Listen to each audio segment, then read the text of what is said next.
تو بہرحال کوشش محنت کا ایک زمانہ تھا جو گزر گیا. اب اس کے بعد نتیجے آئیں گے. چند باتیں اس مناسبت سے عرض کرنے کی ہیں. ایک تو یہ کہ نتیجے جو بھی ظاہر ہوں اللہ تعالیٰ کی طرف سے ہیں. غیر ضروری باتوں میں تبصروں میں ہم اپنے کو مشغول نہ کریں، کیونکہ مومن لغو سے، بیکار چیزوں سے منہ موڑتا ہے. جب کسی چیز کی ضرورت ہو تو گفتگو کرو.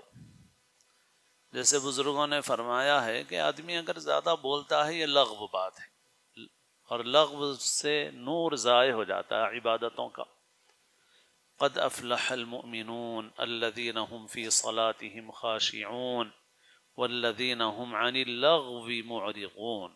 مومن لغو سے منہ پھیرتا ہے، کیونکہ لغو سے نماز کا نور، عبادت کا نور ضائع ہو جاتا ہے. مگر فرمایا کہ اگر کوئی آدمی مثال کے طور پہ ترکاری بیچتا ہے، جام بیچتا ہے، امرود بیچتا ہے، اور اس صبح سے شام تک گلی میں آواز لگاتا ہے جام لے لو، امرود لے لو، تو بول رہا ہے نہیں بول رہا ہو، مگر اس کا یہ بولنا ضرورتاً ہے، یہ لغو نہیں ہے. یہ اس سے گناہ نہیں ہے، اس سے نیکی ضائع نہیں ہوتی.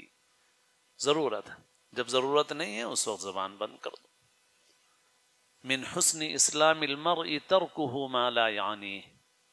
آدمی کے اسلام کی خوبی یہ ہے کہ آدمی بیکار بے فائدہ چیزوں کو چھوڑ دے.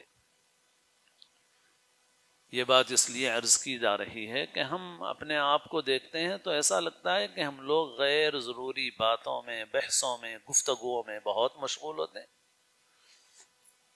جیسے اب نتیجے کے ظاہر ہونے سے پہلے نتیجوں کے متعلق قیاس آرائیاں، اور بعض لوگ شرط لگاتے ہیں یہ جوا ہے، حرام ہے، کون جیتے گا؟ اگر فلاں جیتا تو ہم دیں گے، نہیں تو تم دینا پڑے گا پیسے. یہ سٹا ہے، جوا ہے، حرام ہے شریعت کی نظر میں بالکل قطعی طور پہ.